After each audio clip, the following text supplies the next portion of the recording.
Being a book that explores the themes of power, corruption, and totalitarianism, skillfully hidden through the exploitation of animals, gaslighting, removal of rules, and additions of limitations, which are expertly and creatively woven into the plot of the book, author George Orwell expertly critiques the historical development of the rise of communism in the USSR.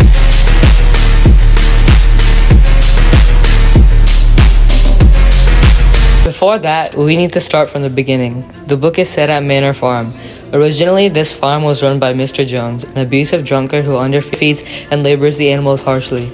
The animals revolt after a speech by the farm's oldest animal, Old Major, with his death sparking the idea of a free, animal-led farm, biting and chasing Mr. Jones out of the farm. Pigs, considered the most clever creatures, are presumed as the leaders of the farm, with Napoleon and Snowball as the co-heads, and Squealer as the spokesperson for them to the other animals. The farm is named Animal Farm as it prospers. Snowball teaches the other animals how to read from an old children's lettering book from Mr. Jones's old shed. Napoleon educates young puppies on their core values in private. As the days passed, a growing power struggle is hatched between Napoleon and Snowball, reaching a breaking point at a debate about whether or not the animals should begin the construction of a windmill. At this meeting, when it gets heated, using a whistle, Napoleon calls the puppies he had educated to chase Snowball off the farm. The windmill is necessary for the betterment of our people. We need the windmill. It will save efficiency. Shut up! The windmill causes unnecessary work for the farm and all the animals doing it. There's no guarantee that the windmill will work. It will work because I'm smart. Dogs! Get it! Napoleon assumes leadership and declares no more meetings or votes will be held on the farm. The pigs can and will decide everything for the betterment of the animals. He then starts a campaign to purge animals who contest his leadership or question him. At the same time, Napoleon abandoned several of the commandments that were established by the animals years prior, after Mr. Jones left. Sleeping in a bed, drinking Mr. Jones's old whiskey, and trading goods with humans.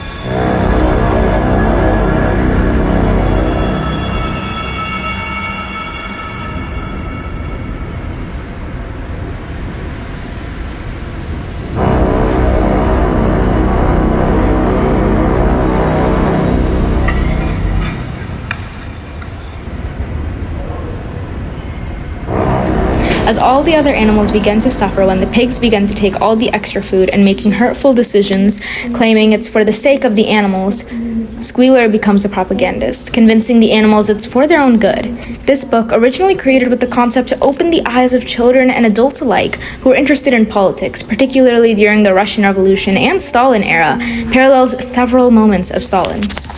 The historical context of the book Animal Farm, written by George Orwell, is evident within the events and circumstances imposed by the Bolshevik Russian Revolution leading up to Stalinist communist regimes.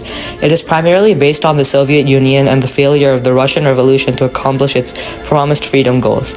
Animal Farm was written during the periods of 1917 through 1945, being predominantly centered around criticizing the socialist governmental order and regime, which can be narrowed down to around the final phases of World War II, in which Stalin's Soviet Union was being viewed as a major world power. Analyzing it chronologically by historical influence, it begins with the 1917 Bolshevik Revolution led by Lenin after overthrowing Tsarist Russia, which opposed the provisional government and pushed for transfer of power to the Soviets.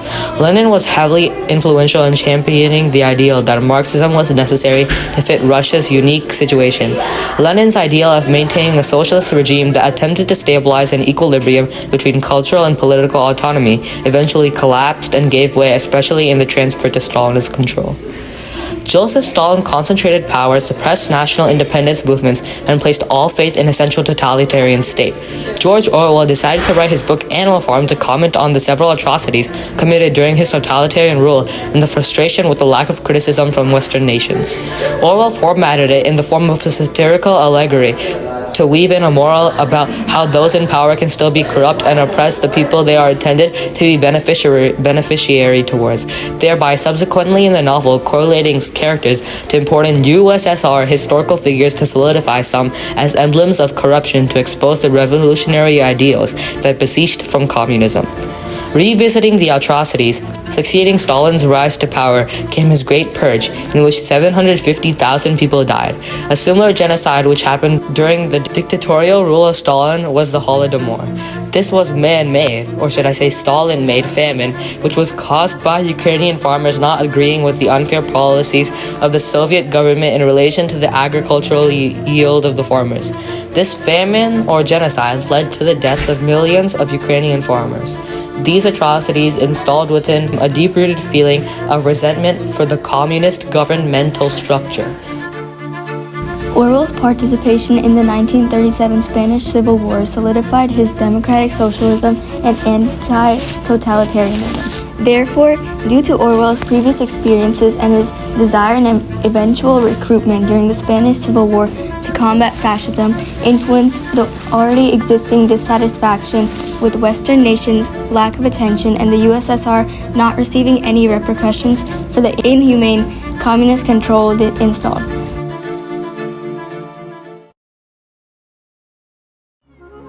Throughout most of the book, Animal Farm, George Orwell evokes emotions through horrific and violent diction that helps contribute to an overall terrifying tone. At the beginning of the book, words used and phrases such as scream your lives out and cut your throat and boil you down create a terrifying and frightening mood in the reader's minds, showing that the author intends to associate totalitarianism with horror and fear in the reader's minds. The same type of language is also used in the middle of the book, where Orwell paints an extremely violent scene in the reader's minds where there are many dead animal bodies laying at Napoleon's feet and there are dogs viciously slaughtering other animals.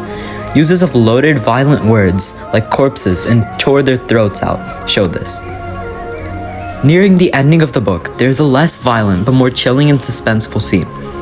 This scene paints a picture of Boxer being taken away and the realization of the animals that was too late to save him. They ran after his van, but they ultimately couldn't free him. This language creates a dreadful and torturous image in the reader's minds. Frequent and violent diction, such as this, throughout the book, adds to the overall theme of the book by showing the atrocities committed in the wake of totalitarian rule. Frequent violent imagery such as this throughout the book adds to the overall theme of the book by showing the atrocities committed in the wake of totalitarian rule, showing readers how totalitarianism ultimately leads to tyranny and the negative effects of it. The original vision of a fair, equal society is slowly corrupted by those in power.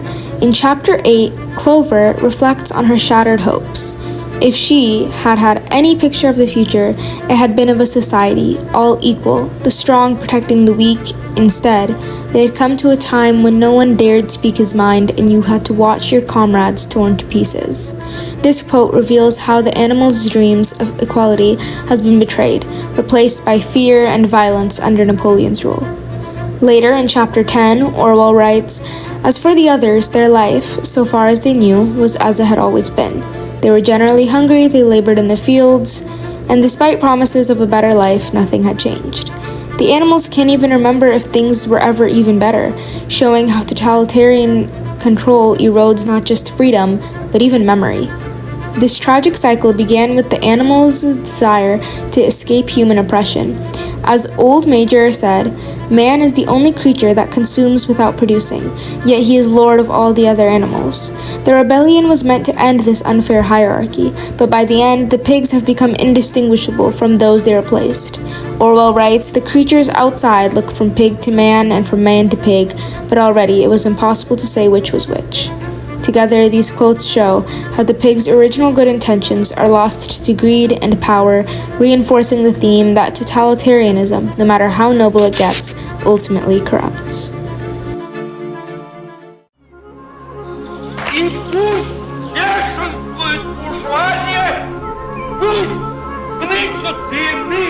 Our first primary source is Vladimir Lenin's speech delivered at the First All-Russia Congress of Working Cossacks on March 1, 1920. Shown here are just a few of the many quotes from this speech, where Lenin was justifying a dictatorship over the working class. Throughout the speech, Lenin talks about a revolution that was only successful because of the working class. He also mentions that the country needs a centralized leader to better accomplish their goals, and it's the next step towards a truly communist and classless society. This shows how the original intent behind totalitarianism might have been good and for the purposes of uniting a nation. After Lenin died, Stalin rose into power. Although Stalin held a position of power even before Lenin died in 1922, he didn't make any attempts to consolidate that power in the party until Lenin's death in 1924. Nearing the end of Lenin's life, he even wrote these quotes in his testament in early 1923. This shows that the vision Lenin had about totalitarianism differed from Stalin's ideas, and Lenin was afraid Stalin would become too harsh and a bad leader. Little did he know that Stalin would rise to power after his death and make his fears come to reality, as shown in the next poem. Our next primary source is this poem written about Stalin in November of 1933. During this time, Stalin was in power in the Soviet Union and had godlike influence and control. People used to take Stalin's word over the law, and whatever he said was instantly done. Part of this was due to him being extremely harsh and exiling people to gulags just if he was mad at them. A clear example of the abuse of power by Stalin, or the totalitarian leader in this situation, is the exile of the poet Osip Mandelstam after he recited this poem to a group of friends. This poem shows that Mandelstam felt unhappy with Stalin and how he was leading Russia. It displays Stalin as a fat, bossy, corrupt, and arrogant leader who enjoys executions and orders everyone around. This shows by lines like, "He alone relaxes and orders," or "His words are like heavy weights correct." The poem might not sound like it rhymes, but the original language the poem was written in is Russian. This poem shows that Stalin ultimately became what Lenin would hoped would not happen. It connects to the theme by showing the corruption of the totalitarian leader that was also shown to be a leader, teacher, and friend. And also shows the disappointment of the people after being promised a united country and the power in the people's hands. This painting shows Stalin engaging in conversation with a peasant woman and surrounded by men of multiple different nationalities at an important committee meeting. This reinforces an image of a benevolent leader